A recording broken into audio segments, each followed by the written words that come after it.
Košutnjak Park outside the Serbian capital, Belgrade. In May 1914, a Bosnian student, Gavrilo Princip, came here with a Browning pistol for some target practice.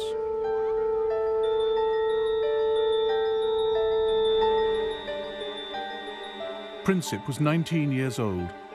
According to his instructor, he was not a very good shot. Other students were much more confident. Whenever Princip missed the target, people standing around would laugh at him. That would drive him to tears. Out of sight in the forest, he had a chance to get his eye in, shooting at trees.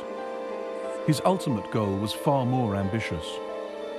I am an adherent of the radical anarchist idea, which aims at destroying the present system through terrorism. In 1914, Princip's wish was granted.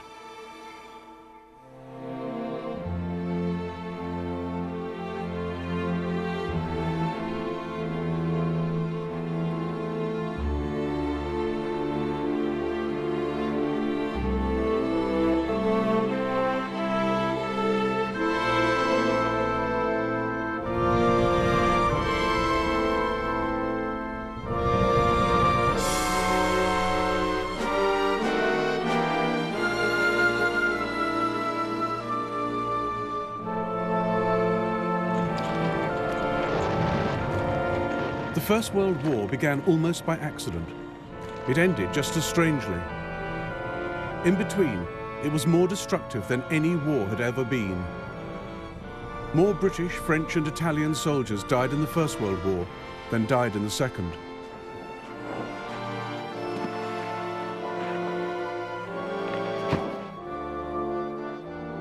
It was the first genuinely global conflict, fought not just on the fields of France and Flanders, but up mountains, across deserts, at sea and in the air. The First World War shaped the 20th century. It sparked the Russian Revolution. It launched America as a world power. The fault lines from its failed peace settlement led the world to a second terrible war barely 20 years later, then to the Cold War.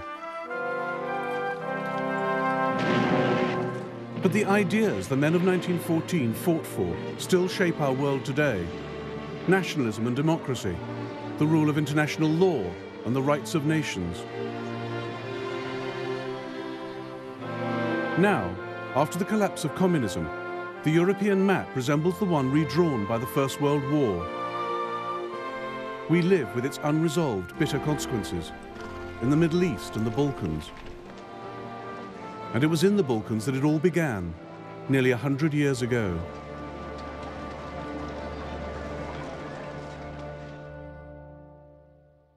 At the start of the 20th century, as at its close, the Balkans were the most unstable part of Europe. Here, three great empires fought for power and influence: the Austro-Hungarian, the Russian, and the Ottoman.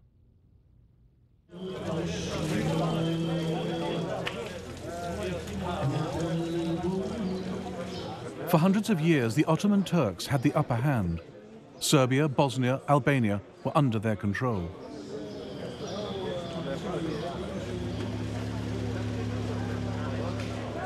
They built over 80 mosques in Serbian Belgrade, but by the 1900s, only this one was left. Serbia had thrown the Turks out and set herself up as an independent Slav kingdom.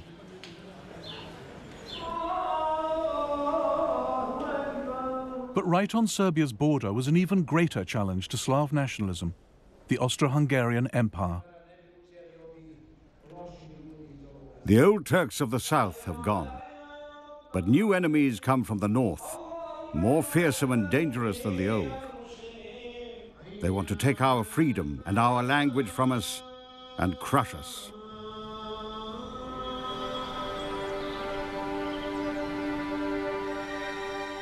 Gavrilo Princip was born in a poor, mountainous part of Bosnia.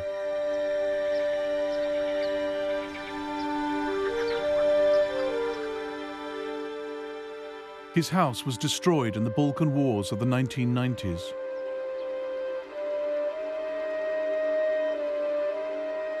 His initials, carved in 1909, are one of the few signs he ever lived here.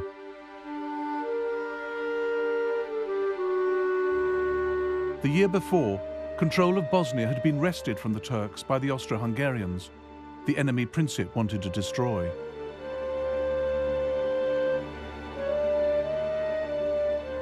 His particular target was the heir to the Austro-Hungarian throne, Franz Ferdinand, member of the ruling family, the Habsburgs.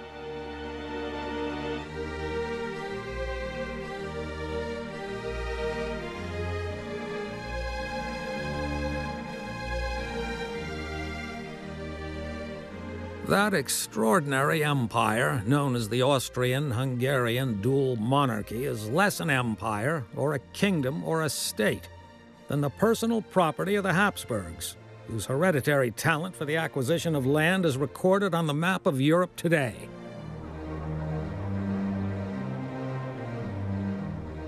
The empire was ruled by Franz Ferdinand's uncle, Franz Joseph. He sat on two thrones, as Emperor of Austria and King of Hungary. By 1914, he'd been in charge for 66 years. He'd spent them trying to resist change of any kind. Hardly ever seen out of military uniform, he hated the idea of political reform. As he told US President Theodore Roosevelt, "You see in me the last European monarch of the old school."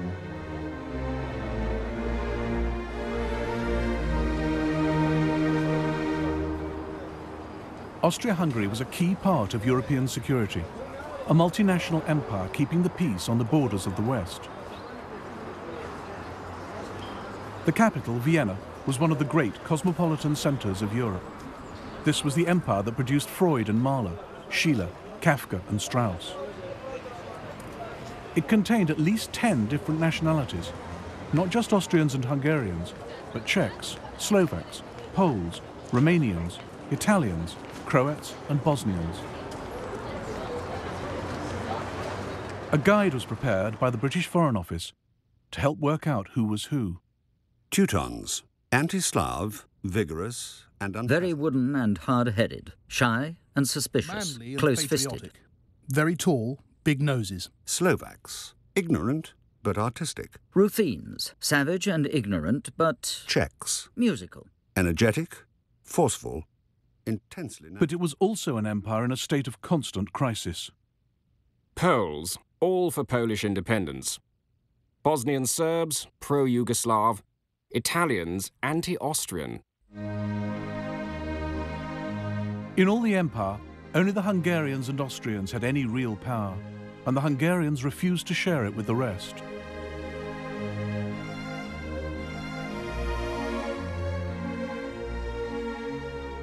For countries like Serbia, Austria-Hungary was the prison of nations, a repressive, undemocratic state that ground small peoples under its heel.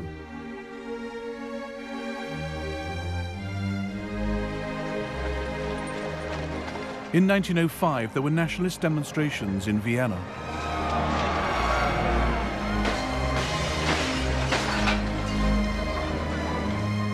In 1912, there was rioting in Budapest. By 1914, there'd been ethnic unrest in nearly every part of the Austro-Hungarian Empire. Local parliaments were suspended, troops brought in to restore order.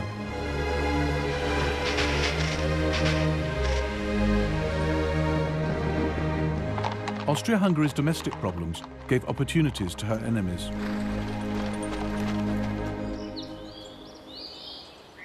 Serbia wanted the breakup of the empire. She welcomed national unrest, particularly in Croatia and Bosnia. Backed by Slav Russia, Serbia saw herself as the only independent hope for Slavs living under foreign rule in the Balkans. She wanted to unite them into a single South Slav state, Yugoslavia.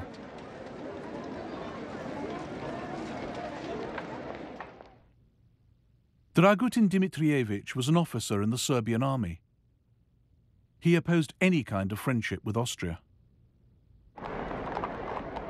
The blind surrender to Austria's embrace was a most shameful betrayal of Serbian traditions.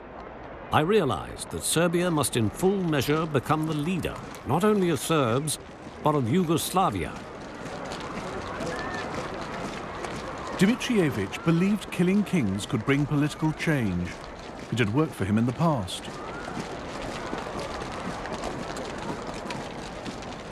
In 1903, he led a palace revolution, killing the old king of Serbia, who was too close to Austria for the army's liking, and installing a new one. The crowds expressed enormous joy. They stuck flowers and leaves in their caps. Windows were decorated with banners, flowers, garlands. Belgrade was celebrating. The rest of the world was horrified at Serbia's bloody coup. Serbia was treated like a rogue state, a nest of revolutionaries, one foreign minister complained. Only 2 countries sent ambassadors to King Peter's coronation: Russia, Serbia's greatest ally, and Austria, her greatest enemy.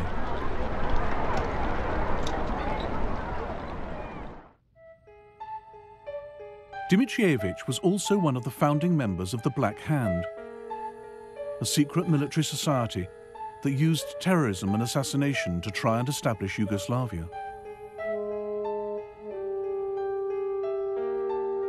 He is said to have sent men to murder Austro-Hungarian military leaders and cabinet ministers.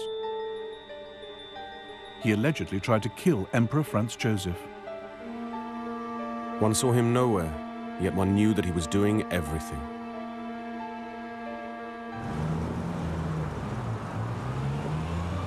By the spring of 1914, Gavrilo Princip was also in Belgrade, talking revolution with his friends.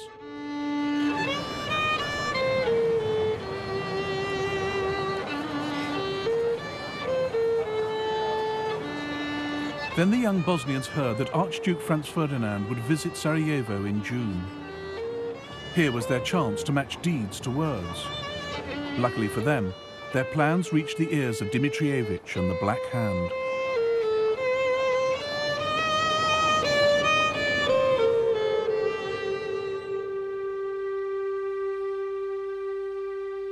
Dimitrievich worked in the Kalemegdan fortress in Belgrade.